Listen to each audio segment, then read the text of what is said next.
The first Rashi of bereishis is something which every time we have an opportunity, I think we should take that opportunity and make it known.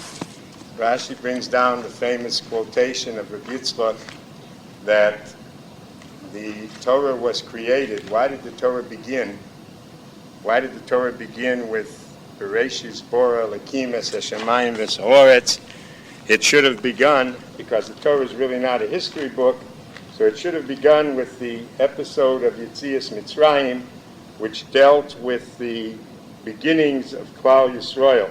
Why are we concerned with the creation itself? Creation, there are many things to learn, but there should be a separate book if you want to study that, just like you find throughout the Tanakh.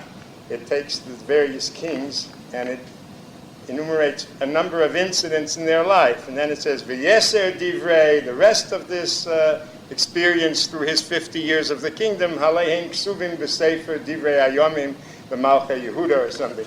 So we could have had a separate book, but we know that everything that's in the Torah, from the word Torah, means not history. Torah is not history. It's Torah meaning teaching. So what is the entire bereishis, the story of creation? We really don't understand creation from reading bereishis. We understand it in a very elementary level. Just to make a little bit of sense, we don't know really what went into the creation of the world, of the human being. For example, if we said, how did the human being look? So we think Adam Arishon was a strong, handsome person, he was created. Actually, if you had to look at the snake, the serpent, the way it's described in the Zohar and some, and the way Adam was described, you may not recognize, maybe that's where evolution made the mistake, you may not recognize who was the human being and who was really the beast, because Adam Arishon was humongous, in physical form. He was diminished greatly in form after the Chet, but the original creation of Adam was totally different. Just to take his garments, according to the Zohar, he was clothed in nails, not skin, but nails. The snake, according to the Zohar, was clothed in skin, the way we have it. After the Chet, then nails separated and remained only on your fingertips, and the rest of the body became from ore. According to one medrash, believe it or not, till Noah's time, there were no fingers. That means they just had like a palm. The creation of fingers, the change of fingers, took place in Noah. In fact, they attribute it to a passage in the end of this Sedra. It speaks here, it says that Lemach had a son, and they named him Noah, because it says, Ze yenachamenu mimase, what is the language? Ze yenachamenu mimaseinu umeetzvon yodenu min ha'adamo asher Hashem. Now, this person will console us from the difficulties of our deeds, from our actions that we have to do.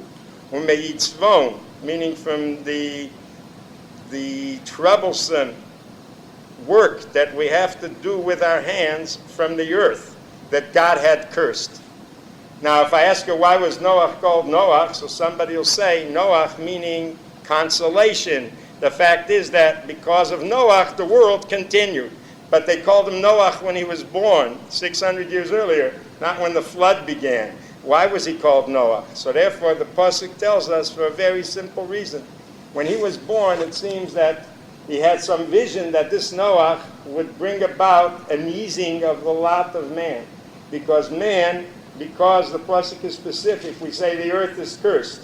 The earth is cursed, but we don't know what it means the earth is cursed. They had no farm equipment, Rashi says. Noah is the one who prepared.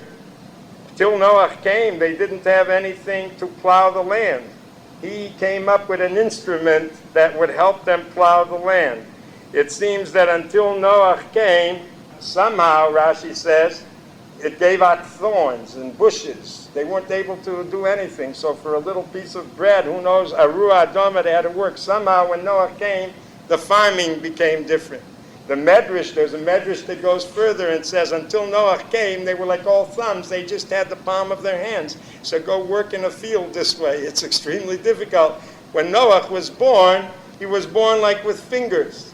And therefore that was already a change in man, a physical change in man. So there were many physical changes that took place in man. It's not like we would picture a man was born as a finished being. Changes took place. But are those changes necessary in Torah? What is the purpose? So getting back to the first Rashi, so Rashi says the purpose is because the land to teach us that if the non-Jewish world will come to the Jews and say, Listim atem, that you drove us out of Israel, you're considered to be listim, robbers. So you tell them, what do you mean? The whole land was created by God. And we see in the beginning, bereishis barakim. So you see that Hashem created the land. And who was it created for? For whoever he chooses to give them. And he gave the land to us later. So the land is ours. It was given to us by the original, authentic landlord. The landlord was the Lord who created the land. And he chose to give it to Klal Yisrael. It's clear in the Chumash. So according to that, the entire Sedra of bereishis was made purely for the purpose of Klal Yisrael, that we should have an answer to the Yumas Olam, not to decide was there an evolution or there wasn't an evolution. Let people think that there was an evolution. That's not Negeya. It came primarily to say that we are the landlords of Eretz Yisrael. We are the people for whom God created that land. That's the purpose of the entire story of bereishis, until Yitzias Mitzrayim, where Klal Yisrael. This is what he learns. It's a very important thing because we have to keep on repeating it and repeating it and repeating it. We don't repeat it. The only ones that say this, as I mentioned, are the fundamental Christians. You'll go ahead by the fundamentalists, those that believe in the Old Testament, and they say that the Jews are the chosen people, where they believe ultimately what will happen. But they claim that we have declaimed to Israel, and you hear them quote this scriptural passage and this medrash. But we don't do that somehow. We're embarrassed to do it. Now, everybody goes ahead and does it, and we're just embarrassed. On the other hand, if we keep on doing it and saying it and saying it, the world will accept it. They'll hear it. The first time, that's human nature. The first time, it's terrible. You don't want to hear it. But you just keep on knocking away and saying it again and again and again, and it does make an impact. So I think that this first Rashi, which starts out, is a very integral, important thing. There's also another important lesson, a beautiful Gemara in the same vein. And this again is a Gemara that's oft quoted. The Gemara says that Leosid Lavo, time to come, when the time of Cheshbon comes about, HaKadosh Baruch Hu will bring a Sefer Torah, and he will place it in his lap, and he will say, whoever was involved in this Sefer Torah, in helping the world come to its tachlis, should come and receive their compensation. So immediately, all of the other nations of the world come, and they want to be paid back for compensating. So it says the kingdom of Rome came first, and they said to the Rabbeinu Shalom, we created a beautiful civilization, we created many markets, we created many bathhouses, a lot of money, we brought about more wealth in the world, and all we did that was for the Torah. We did it only that the Jews should be Isaac in Torah because of the Torah. So the Rabbeinu Shalom, and one after another went. They left. So then another Kempter came in and said, we built a lot of bridges, and we captured a lot of territory, and we waged a lot of wars, and all we did this was for the benefit of Yisrael. So HaKadosh Baruch Hu said to them, Shaitim, he says, Kol ma she'asisem l'tzerech atzmechem. You idiots, everything that you did for yourself. It's interesting. It always troubled me. And then I found the question was asked by the Rizk. It always troubled me. So why are you calling them idiots? Call them liars. Tell me you did it for the Jews. So he calls them idiots. Idiots? I mean, liars. You're saying you did it for the Jews. You really did it for yourself. So the answer is that once they came there, they realized that they did it for the Jews. They realized that they did it for the world to come to its tachlis. And the way to do it is that Klal Yisrael will lead the way as they were commissioned to do in the Torah. But Rabbeinu Shalom says, you're right. Everything you did for the Jews. But you fools, when you did it, you didn't know, you didn't want to realize that you're doing it for the purpose of the world, for the Jews. You thought you were doing it for yourself. So they weren't liars because it did show up at the end that they did it for the Jews. But they were fools because when they did it, they didn't have the proper intention as why they were doing it. When we say for Klal Yisrael, we don't necessarily mean for Klal Yisrael per se as a certain we're great lording point, but the idea is for us to be able to fulfill our mission of bringing the world to its perfection. So when the Torah is concluded, and it's laying in the chayk of the Rebbeinu Shalom, he says, now you could come and get your compensation. So when they come, they also want compensation. So he said, you fools, you're right, you really should have deserved the compensation, because you did do it, you built it for the Jews, but you didn't know that you built it for the Jews. You thought you were doing it for yourself, so you're really considered shaitim. That really came out because when they were first built, I say from the Brisker Rav Chaim Soloveitchik from Rav Chaim, when they first built a train from Petersburg in Russia to Berlin to go the whole way, so Rav Chaim said the following. He says, you know what this train is for? It's for students of yeshivas that they should be able to travel to the Lozhin. So there's like a road to be able to travel. Now the guy that built the Rayla, the Shika Apoya, didn't have in mind that he's building it so Bnei Yeshiva should go and travel to the Lozhin. Now there's another thing which is even closer to home. In Russia, many years, Russia built a Trans-Siberian railroad.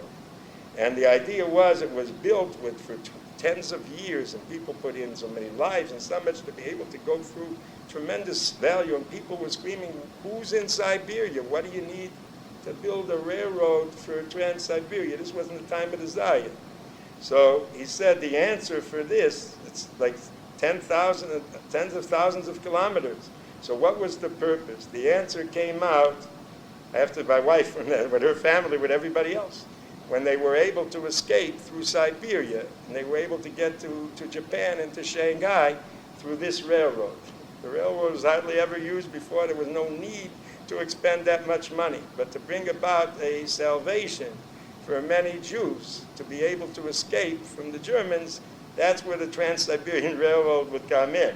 So they didn't build it for that purpose, but when the Osid Love, when they'll come to get the schar, so you can tell them you're 100% right, it was Bishvil Yisrael, but you're the Shaitim Sheba Elon because you didn't realize why you're doing it and for what reason you're doing it. Just a thought in the Medrash. So it's very similar to the original introduction that we brought down from Rashi from bereishis. Now, even in its original form, somebody asked me, how did Adam recognize God? What was the relationship between Adam and God? I mean, he was created, right?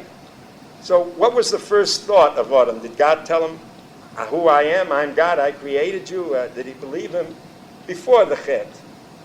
So there's a very interesting medrash. It said the following: when God created Adam, it says he brought all the animals and all the beasts and everything else to Adam, that Adam should give him names.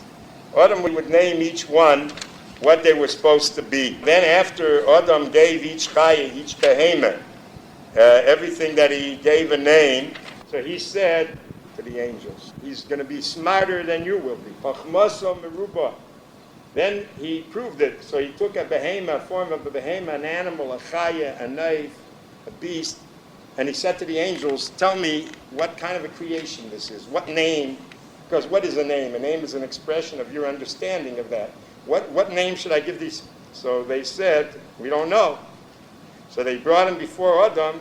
The reason they didn't know is because they were totally alien to the whole physical world. He brought him to this Adam, and he said to Adam, what is this name?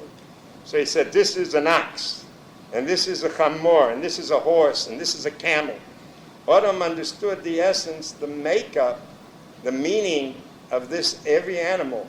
And because he was a mixture of, but he had a greater chachma than they had, because he also knew, we'll say, the chachma of this world. And he was able to express what they were. But then it says, Hashem said to him, what is your name? So he said, I really should be called Adam. Why? Because I was created minho Adama. The fact is, I was created from the earth. The popular meaning of Adam is because he came from the earth. Hirsch learns the other way around, that really Adam was named before the earth. There was an earth, but it wasn't called Adama. Adam comes from Hadom, like the footstool. Adam is the spiritual mission, fulfilling the spiritual viceroy, as he calls him, of God in this world. And from Hadom, Adam. And the earth was called Adama because Adam is treading on the earth, different than the Medrash. The Medrash says Adam is called Adam because he comes from the earth. Hirsch learns that the Adama is called Adama because Adam lives on the Adama. Just to play how you get the word. But anyway, he asked him, what is my name? So he says, your name is Adam. Then he says, what should my name be? So he says, you should be called Adoni. Why? Because you are the master of all. So Hashem said, I am Hashem, Adoni. That's the name that Adam had given me. So what we see from the Medrash was that Adam was unique, that he was from both worlds. And if he was from both worlds with such great chachmah, he understood everything in this world. In the same time, does he really appreciate the spiritual world? So then God said, you come from the earth, you know all the beasts, you know all this. What is your relationship? Who am I? What am I? So he didn't deny God, but he said God is Adoni because God is the master, the creator of the world. So he was what we call a perfect mizug, a perfect assimilation of Adam, Adama, and also Shemayim. Now, when he asked him what he was, the Balei Musa stopped. So why didn't he say, I have a heavenly spirit. I was created from the heavenly spirit. One would think that he has so much chachma and so much wisdom, right? And the essence of the man is really from heaven, the Ruach Chaim, the spirit of life. Yet when God asked him, who are you or what are you? What is your nature? He didn't say, Mina Shamayim, I should be called Shamayimi. He said, I should be called Adam because I come min ha'adama. To the contrary, why does he go to the lowest level? I mean, Adama, you're a creation of the spiritual forces. So they say that the Chochmah, the idea, it says, what was the gist of the Medrash? The thrust of the Medrash was that God was testing the Chochmah, the wisdom of Adam, to give names, to perceive the entire nature of each creature. That's why Adam was able to distinguish between a chayeh, between a behemoth, and a lion and a tiger. He was able because he grasped, Shlomo HaMelech had that wisdom also, to grasp the essence of every creation. By answering that he came min ha'adama, he grasped the essence of his own creation. Although he was created with the Spirit of God, yet man can sink. El ha'adama, he can fall so fast. And he could go so low that indeed you could say that there is no Spirit of God within him. It's totally like min ha'adama. So because Adam HaRishon understood the nature of every creation, he also understood that moment, right? The lowest level to which man can sink. Although the Malachim look at this man, and it said in the Medrash, when they looked at Adam, they started to say Shira. They thought it was a divine spirit, a God. So that's the greatness of Adam. Yet he can go so low that, as the Medrash again says, they could tell him, what do you pride yourself? Yitush, a little mosquito, Kadamok, was created before you. So this is the idea that he gave the name. Giving the name meaning realized the essence of every creation and his essence. And he realized his relationship to God, right? Yet, although he realized this relationship to God, so he was ready to hide, thinking that he's from God. Denying that there's a God. You know, man is a very, very fickle individual. They bring a beautiful case. It's said by Chave, after she ate from the tree, so it says, she immediately gave it to her husband to eat. So Rashi quotes the famous Medrash. Why did she give it to her husband? So Rashi says, so that she shouldn't die. And if she dies, he'll live, and he'll perhaps get another wife will be created. So there's this personal jealousy, so she gave it to the husband. So Cheri could ask a question. The only reason Chava ate from the Eitz Hadas was because the snake pushed her and said, oh, you touched it and nothing happened to you, you're not going to die. So it seems that this was very enticing, the fruit. And the snake told her she's not going to die, and she sees she's not going to die, so she knows she's not going to die, so she's going to eat from the Eitz Hadas, right? But what happened as soon as she finished eating from the Eitz Hadas? She filled up her desire, she had no more passion for it. She runs immediately to give it to Adam. Why? Because she's going to die, and he's going to marry somebody else. What do you mean you're going to die? You just ate from the fruit because you were convinced you're not going to die. So all of a sudden you're going to make Adam eat because you're afraid that he's going to die. So what does this teach us? a very interesting part of man's nature. The nature is what Negias can make. They gave the famous story.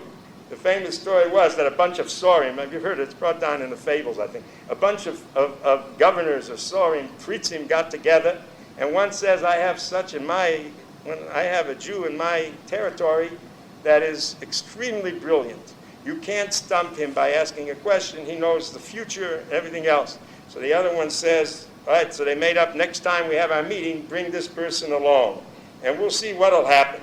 So they brought him along, and then the strongest one, the oldest one, said the following, I'm going to ask you a question, all right?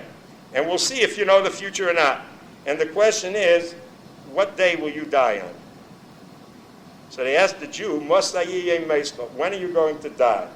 So obviously they prepared this question because they wanted to prove that he can't know. So then he asked them this question, and if he'll answer that he's going to die in 1999 or something, so the guy will take out his gun and he'll kill him right away. So the Jew was at a quandary. What should he answer him? So the Jew answered him the following, I will die in the day that you die. So right away, this guy wanted to take out his gun, and then his hand froze on the pistol. So everybody says, so why don't you kill him? So he says, what do you mean? I'm afraid. He said that he's going to die when I die today. If I kill him, then I'm going to die this day.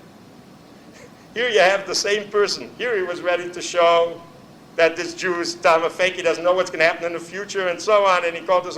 Yet, when it was a little Negias, but he said that I'm going to die when he dies. How could I kill him? So it seems that a person, whenever he has a Negias, meaning a Negias, a tendency or a desire to do or to prove something, that becomes like a reality. Chava wanted to eat.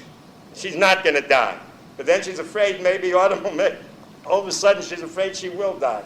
Because it has to do with the person's nature. He looks at everything subjectively. And this is why this was a conflict. So this is just a thought that they bring down and that we could learn from the many lessons of here. At the end of the set, before the flood, they lived long. After the flood, we'll learn there was a dramatic change in the longevity of a person. They went down to 100 years or to 80 years or whatever it is by Avram Avinu. I mean, after the flood, it went all the way down. It jumped from 600, 700 years. It fell all the way to 100 years. Why? Because the physical change that took place in the world, in the water, in the climate, in the air, all of that took place as the flood because of the change. Now, Hirsch said that also had a very good purpose because a person would realize that he wouldn't live forever. In fact, he says at the end of the Sedra that God says, Le'odin ruchi be'odom. How does Hirsch interpret that? We once spoke of that. At the end of this Sedra, Hashem says, Vayinochem Hashem, Vayisatze vel libe. He had a painful feeling. What happened to man? So then God said, Emches odom asher barasi. I will wipe away all the people that I created. Now this shows that Hashem had seen the evil of man, and therefore he had to change the whole climate. Now it wasn't only destroying man. There was an entire change in the lifespan of man.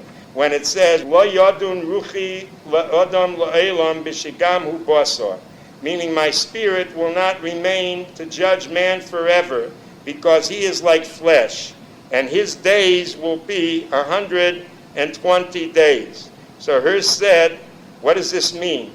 God felt that as long as man will be in this world for a long period of time, there's just no way that he will fulfill that which he has to do. The change that will occur will give you a fresh start and a new way to rehabilitate mankind. So that's what he said, B'shigam ubasar, being that man is made out of flesh, being that man has within him this tendency, so therefore I'm going to limit him for a short period of time, Me'ah v'esrim shana.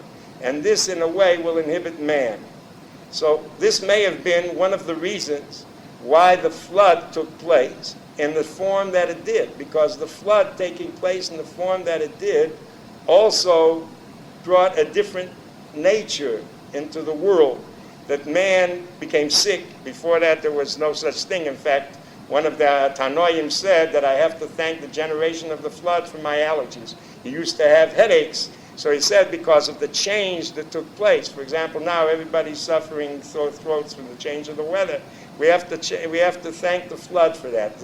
Otherwise, he had like an air-conditioned dome with perfect non-humidity. It was a beautiful world, and a person wouldn't get sick, and there was nothing wrong. But afterwards, the person became weak, and so on. Therefore, even the diet changed. That's why they permitted one to eat meat afterwards. Many say because of the change that took place in the world, in the atmosphere, and so on.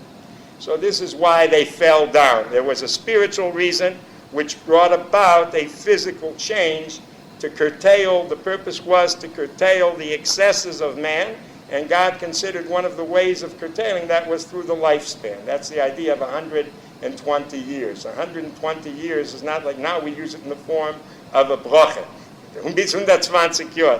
But originally, when it was first uttered, the 120 years, it was saying, according to Hirsch, that 120 years would be like the maximum that I would allot man to ascend to because of man's downfall. The downfall, which we mentioned the other day, which was brought about by the Bnei Elohim in sentence 2, the sons of the godly race saw the daughters of man, and it says, Vayikchu lohem noshim mikol asher bochoru.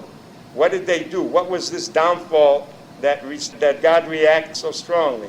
It was an immorality, a terrible immorality. If you see, it says there that the sons of God. Now, there is an interpretation that Bnei Elohim is angels, the sons of the fallen angels. Rashi brings the expression, Bnei, two expressions. Rashi first says, Bnei Elohim, he says, Bnei HaSorim. That means Sorim can be interpreted really in two different ways. Sorim means like a leader, a sar, but it can be like a heavenly officer, a heavenly sar, or it could be a sar, meaning of a elite type of a family here. So there are really two interpretations that Rashi brings down. Let me just quote to you Rashi on this point. Bnei Elohim, Rashi says, Bnei HaSorim ve'HaShoftim. One interpretation was Sorim v'Shoftim. You'll see why I'm bringing Rashi. Sorim v'Shoftim would seem human beings, correct? Sorim, a sar, an officer. Shofet is a judge, the elite. The other interpretation he brings down, Bnei Elohim, HaSorim, HaHochim, Bishlichusei Shel Mokein. Those who are Sorim, who go in the mission of God. This caused a lot of confusion in interpretation. Normally you would interpret this, Sorim, that go in the mission of God, meaning the heavenly creation, Sar Shel Yam, Sar Shel Mitzrayim. The angels are called Sorim. So according to this, you would have the angels rebelling against God, and when they were here, we'll say, in the form of human beings, they defected. They defected and they asked for amnesty, whatever, so they wouldn't go back. But that would assume that there is such a thing as a heavenly mixture between an angel consorting with a human being. You could also say in Rashi, that's how some do learn, and there's a whole... You could say even in this Rashi that Bnei HaSorim HaHolchim B'Shluchoi Shel Mokein could mean the sons of the finer element. We know that there are people on this earth who also go B'Shluchoi Shel Mokein. So maybe even the religious elite who go, the first Sorim means just the secular dignitaries and officers. The second would be even those who recognize their mission of God on this earth, even they also were succumbed to the temptations and deviated from the proper behavior. So in Rashi itself, everybody quotes Sorim as angels. You don't really have to say it in Rashi. You could even interpret Sorim as being those who fulfill the mission of God. But what did they do? Immorality. They took women, it says, if you look at the expression, Vayikchu lohem noshim, Mikol asher bochoru. They were totally immoral. Now the literal pshat of noshim meaning that they didn't care if there was a woman married, the woman wasn't married, it didn't matter. And if they saw a woman that they desired, they would forcibly take her. So this was the terrible behavior. The Medrash learns also, Mikol Asher B'choru, the immorality was worse than that. There was also homosexuals, and there were everything, every sexual type of a behavior, no matter how degenerate it was practiced by that generation. They say Mikol Asher B'choru. That's implied in this phrase, from all that they have chosen. All right?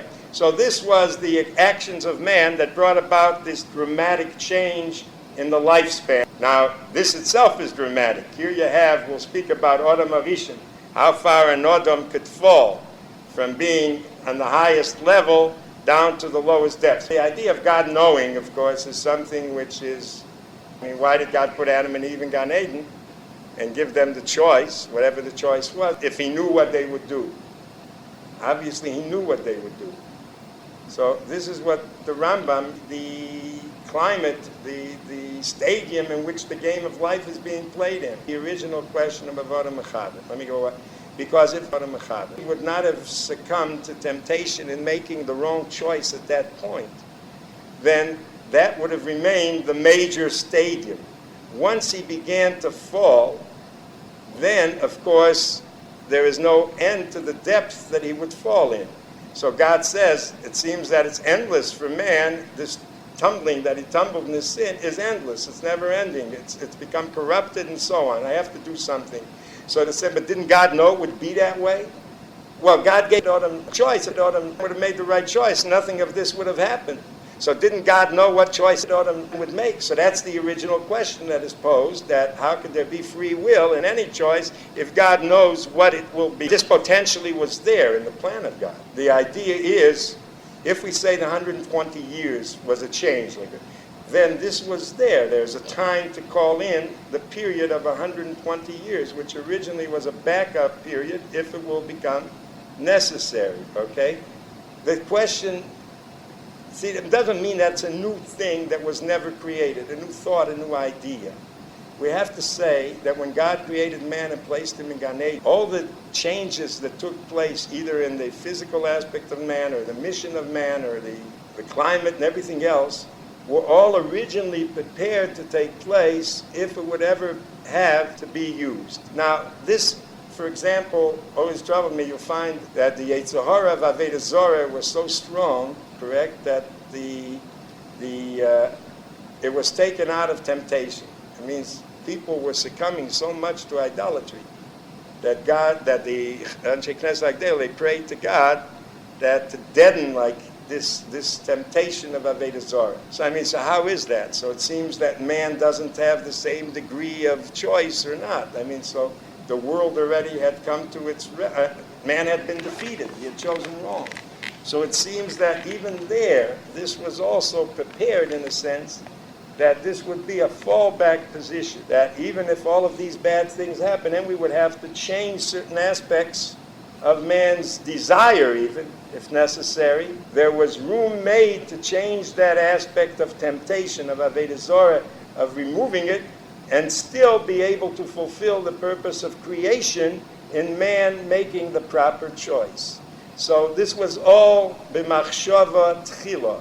Knows, yet gives us a free choice. Now, he knows what we're going to do, yet he wants us to go through the same thing. This was an unraveling of the original creation, of the person of Adam and so on.